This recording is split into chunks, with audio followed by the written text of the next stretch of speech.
Halo, selamat pagi teman-teman semuanya. Assalamualaikum warahmatullahi wabarakatuh. Mungkin aku kenalan dulu ya, walaupun udah kali ketiga untuk sharing sama teman-teman di diskusi ekonomi eksklusif. Nah, nama aku Amanda Taskia Fatima Putri. Teman-teman bisa panggil aku Kak Amanda atau Kak Amanda. Biasanya teman-teman pada manggil Manda juga sih. Nah, sebelumnya makasih banyak ya udah ngasih kesempatan lagi nih buat kita berbagi manfaat di diskusi ekonomi eksklusif.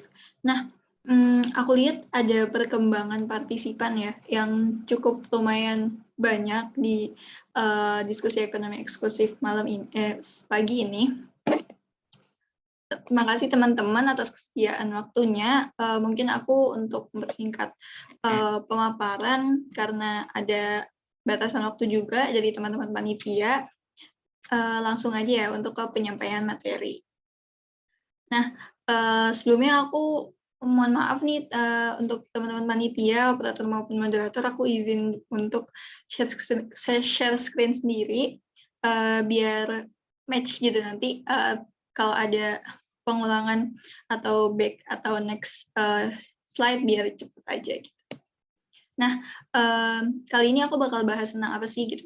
Sebenarnya studi kasusnya itu lumayan deket ya dengan lingkungan kampus UNS kayak gitu, karena aku kuliahnya juga di UNS, jadi biar analisanya lebih deket aja. Nah, itu aku bawa ke usaha Bakpao Mega Jaya.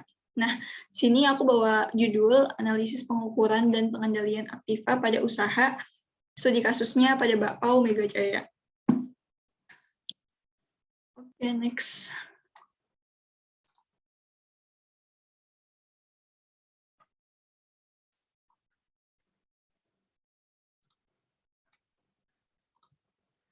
Nah, jadi Bakpao Mega Jaya itu apa sih gitu kan? Mungkin kalau teman-teman dari Solo atau daerah UNS, Sragen, dan sekitarnya itu mungkin nggak asing ya sama Bakpao Mega Jaya, karena ini tuh kayak jajanan-jajanan yang sering banget gitu loh lewat, terus kayak suaranya juga lumayan nyentrik kayak gitu. Jadi kayak ibaratkan orang-orang ini udah pada tahu loh, walaupun bukan konsumennya, tapi kayak udah sering dengar dan nggak asing gitu.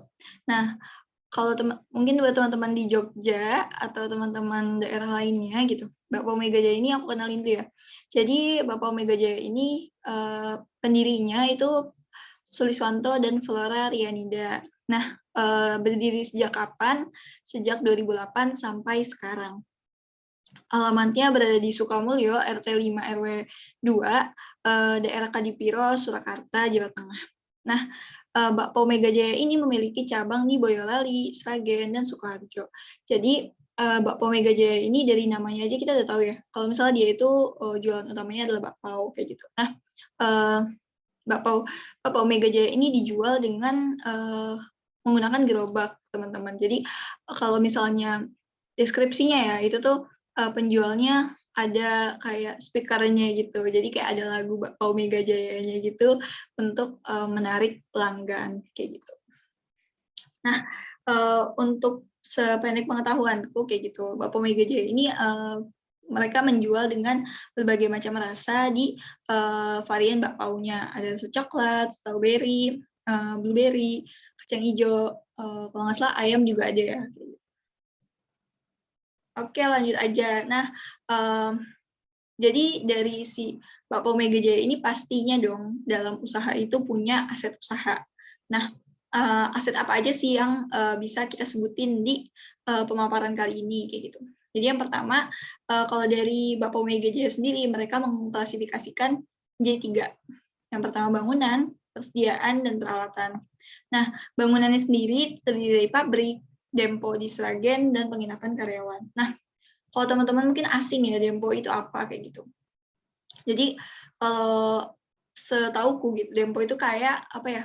Ibaratkan tempat transit nih untuk para supplier atau distributor dari Bakpao Mega Jaya sendiri untuk naruh barangnya di situ. Jadi teman-teman nanti misal kayak pindah cabang kayak gitu, mereka itu nggak harus ke pabrik utamanya, tapi langsung aja ke tempat depo itu kayak gitu untuk ngambil buat yang dijual kayak gitu.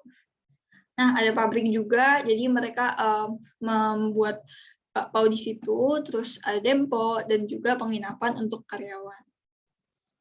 Nah, yang kedua yaitu klasifikasikan sebagai persediaan. Jadi di sini yang dimasukkan ke dalam persediaan itu dari bakpao Mega Jaya itu jadi bahan baku dari distributor, di mana bahan baku ini di restock setelah 2 pekan sekali. Nah, restock itu mungkin kayak apa ya? Ya pengisian kembali lah gitu setelah 2 pekan sekali.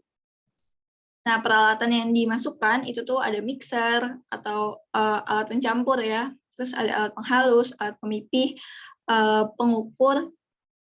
pengukus dan mesin pembuatan isi sama 70 gerobak. 70 gerobak ini yang digunakan untuk menjual langsung bakpao Mega Jaya kepada para konsumen. Nah, bakpao Mega Jaya ini juga mengklasifikasikan beberapa beban di dalam beban produksi, beban gaji rekrutmen, dan sebagainya. Yang pertama, ada beban produksi, itu terdiri dari adonan kulit bakpao kayak terigu, permipan, mentega, gula, dan yang kedua isiannya, yang ketiga kemasan, dan yang keempat listrik dan air. Nah, di beban gaji dan rekrutmen, bakpao Mega Jaya ini memasukkan komponen karyawan produksi dan penjaga dempo. Jadi di sini ibaratkan yang dimasukkan ke dalam yang dibebankan gajinya itu dari beban gajinya karyawan produksi sama penjaga dempo. Nah, ya pastinya ya ini tuh dalam pemberian gajinya juga sesuai dengan keahlian. Nah, yang ketiga ada beban pajak. Jadi di beban pajak di bakpao Mega Jaya ini, yang pertama nggak kena pajak penghasilan, dan yang kedua pajak bumi bangunan, dan yang ketiga itu pajak paten. Nah, pajak patennya ini kayak digabungkan gitu teman-teman, jadi bukan per cabang, tapi langsung per satu unit usaha bakpao Mega Jaya. Nah, menariknya di sini tuh bakpao Mega Jaya nggak melakukan pencatatan terhadap beban depresiasi. Nah, dari yang udah tadi singkat ya, aku mungkin sampein kayak gitu. Itu kan kita kan sini fokusnya dalam pengukuran dan pengendalian aktiva usaha. Nah, di sini tuh ada yang bisa kita highlight kayak gitu, beberapa. Jadi, ada permasalahan pengendalian dan pengukuran aktiva usaha dalam bakpao Mega Jaya. Yang pertama, belum adanya penentuan harga pokok produksi secara rinci. Nah, yang ketiga, klasifikasi beban dan aset yang masih sangat umum. Dan yang ketiga, belum ada pengukuran dan pengendalian aktivitas secara rinci dan terstruktur. Kita tahu ya tadi itu harga pokok produksinya kita nggak tahu ya komponennya itu apa aja kayak gitu. Terus klasifikasi beban dan asetnya itu juga masih kayak umum banget gitu, kayak apa ya? Secara kasat mata banget, bahkan ada yang belum masuk klasifikasinya kayak gitu. Terus juga bebannya ada yang tidak melakukan pencatatan, padahal itu kan suatu hal yang penting gitu dalam pengukuran dan pengendalian aktiva. Nah seharusnya gimana sih bakpao Mega Jaya ini melakukan pengukuran dan pengendalian aktiva? Yang pertama, dalam perihal kasnya kayak gitu. Jadi dalam perihal kasnya, harusnya bakpao Mega Jaya ini membuat catatannya lebih mendetail tentang pengeluaran kas, terus juga pemasukan kas, perkiraan kas yang ada sebelum melakukan periode usaha kayak gitu. Karena itu kan suatu apa ya? Ibaratkan ada suatu dokumentasi dari entitas usaha untuk memperkirakan kemampuan dan kebutuhannya untuk keberlangsungan usaha ke depan gitu. Dan yang kedua, di bakpao Mega Jaya ini sama sekali nggak menyampaikan tentang piutang kayak gitu. Padahal dalam melakukan transaksi kayak gitu pasti ada kemungkinan adanya suatu piutang, baik itu ke konsumen maupun ke relasi yang berhubungan kayak gitu.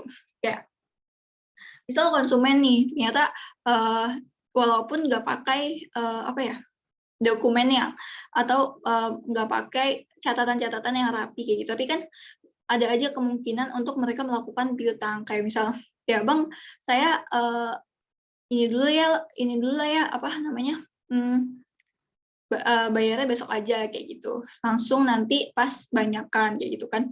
Itu kan ada kemungkinan kayak gitu. Nah, mestinya di sini Bapak Omega Jaya itu juga melakukan pengukuran dan pengendalian atas piutang-piutang yang kemungkinan terjadi. Walaupun ya itu kemungkinannya itu apa ya, nggak mungkin secara sedikit itu nggak berpengaruh, tapi kan misal terus-menerus gitu kan bakal ngaruh banget ya ke usahanya. Nah, yang ketiga, terkait dengan persediaan. Di persediaan sendiri, Bapak Omega Jaya itu menurutku dari informasi yang disampaikan itu tuh kurang adanya pengukuran gitu dalam persediaan. Padahal seharusnya ada pengukuran yang apa sih namanya, berkala kayak gitu. Jadi di hari-hari ini itu pengukuran diukur lagi persediaannya ada berapa dan kiranya itu sanggup untuk membuahkan produksi berapa bakpao untuk beberapa hari ke depan sebelum ada restock dan sebagainya. Nah, itu kan untuk apa ya? Jadi biar pas ibaratkan karyawan produksi nih mau memproduksi itu tuh nggak tiba-tiba loh kok ini persediaannya udah habis gitu, atau bahkan kayak penjual yang gerobak yang istilahnya mereka kan teknis aja gitu ya, tinggal ngejual aja, itu tuh mereka kayak malah jadi mandek gara-gara nggak adanya hal yang diproduksi sama entitas usaha gitu. Nah, yang keempat itu tentang pabrik dan peralatan. Jadi sini kayak ibaratnya ya, ini kan tadi itu kayak baru disampaikan pabrik sama peralatan, padahal kita juga pasti ada perlengkapan kayak gitu. Itu harusnya diklasifikasikan secara lebih rinci lagi kayak gitu. Misal ya tentang kertas-kertas yang ada di perusahaan, yang ada di entitas usaha, terus juga seperti pisau, sendok dan sebagainya tadi kan belum masuk ke dalam klasifikasi aset kayak gitu. Terus juga dalam peralatannya nih, seperti mesinnya ada berapa dan sebagainya, itu kan perlunya ada pengukuran dan pengendalian tiap secara berkala kayak gitu, biar kayak nggak tiba-tiba tuh yang aset yang dibunyain sama perusahaan tiba-tiba udah ludes aja gitu loh, tiba-tiba habis, beli lagi dan akhirnya kan memboloskan entitas usaha kayak gitu kan. Nah, yang kelima juga ada yang aktiva yang pengukuran terhadap aktiva yang menganggur. Mungkin adanya gerobak-gerobak yang akhirnya udah nggak kepake dan sebagainya, itu kan sebenarnya bisa diukur lagi dan ditindaklanjut gitu loh, kayak dijual kah atau dihapuskan dari aset perusahaan. Nah, yang terakhir mungkin sebenarnya penting banget ya, kayak beban dan kewajiban kayak gitu, karena ini kan menyangkut pada pengeluaran perusahaan kayak gitu. Kayak kalau yang tadi aku highlight banget gitu, itu kan beban depresiasi tidak ada pencatatan. Padahal kan di sini kan pasti punya aset, punya kayak mesin, punya gerobak dan sebagainya. Itu tuh nggak menutup kemungkinan, malah pasti banget adanya depresiasi. Karena kan mereka punya umur ekonomi kan. Nah, di situ tuh wajib banget gitu loh. Itu tuh menurutku ya suatu kesalahan yang fatal kayak gitu. Kalau misalnya nggak ada pencatatan beban depresiasi, karena di situ artinya kita nggak melakukan pengukuran gitu terhadap aset yang dipunyain kayak gitu. Nah, sama kewajiban juga. Jadi misal kayak perusahaan entitas usaha harusnya juga mencatat kewajiban-kewajiban dan akhirnya bisa apa ya, memilih gitu loh, mana sih kewajiban yang benar-benar kita itu butuh untuk ngelakuin dan sama kewajiban yang kayak nggak prioritas lah untuk perusahaan. Nah, singkat banget kali ya. Jadi ini tuh apa ya? Ibaratnya bisa jadi new era-nya si Bapak Omega Jaya gitu. Kalau misal mereka itu mau untuk berusaha memperbaharui pengukuran dan pengendalian aktiva terhadap entitas usaha Bapak Omega Jaya. Nah, keuntungannya ada apa aja sih gitu? Yang pertama, bakal ada suatu data yang terstruktur dan terdokumentasi dengan rapi. Karena kan semua diukur gitu. Pasti kan ada ya pencatatan. Nah, yang kedua, bakal memudahkan dalam proses administrasi keuangan usaha. Karena tadi ya adanya dokumentasi yang rapi kayak gitu. Nah, yang ketiga, dapat menjadi instrumen evaluasi oleh para manajer. Karena ibaratnya mereka punya data loh, pasti mereka bisa dong untuk mengevaluasi. Nah, yang keempat, untuk meminimalisir kewajiban, beban, maupun pengeluaran yang kurang prioritas dalam keberlangsungan usaha. Ibaratnya bisa apa ya? Bisa menaikkan pemasukan perusahaan dan meminimalkan pengeluaran perusahaan. Itu kan sebenarnya prinsip ekonomi yang basic banget ya, dan yang pasti tiap-tiap entitas usaha tuh mau gitu loh buat dapetin kesempatan itu gitu. Nah, yang terakhir sebagai langkah strategis entitas untuk menuju tingkatan berikutnya. Karena kan pasti kalau misalnya mereka makin meningkat nih usahanya makin membaik kan bakal ada kemungkinan cabang-cabang baru, terus akhirnya dari entitas menengah bisa jadi entitas yang lebih tinggi lagi. Nah, mungkin untuk diskusi ekonomi eksklusif kali ini itu singkat banget teman-teman di diskusi ekonomi eksklusif ketiga tentang analisa pengukuran dan pengendalian aktiva terhadap Bapak Omega Jaya. Kurang lebih mohon maaf, aku sebenarnya ngambil studi kasus kenapa nggak yang kayak gede-gede banget gitu, maksudnya lebih kayak ke apa ya, biar kita tuh juga sensitif gitu terhadap entitas usaha yang terdekat sama kita gitu. Jadi nggak cuma usaha-usaha yang udah besar yang kita analisis, tapi juga usaha-usaha yang kiranya bisa kita bantu nih untuk analisis dan kita bantu untuk memberikan saran untuk memajukan perusahaan tersebut. Itu aja teman-teman, semoga bermanfaat. Makasih banyak atas kesediaan waktunya, juga kesediaan mendengarkan sedikit celotehan, insya Allah bermanfaat bagi teman-teman. Senang banget bisa sampai 3 kali buat sharing-sharing di diskusi ekonomi eksklusif. Semoga kedepannya lebih maju lagi.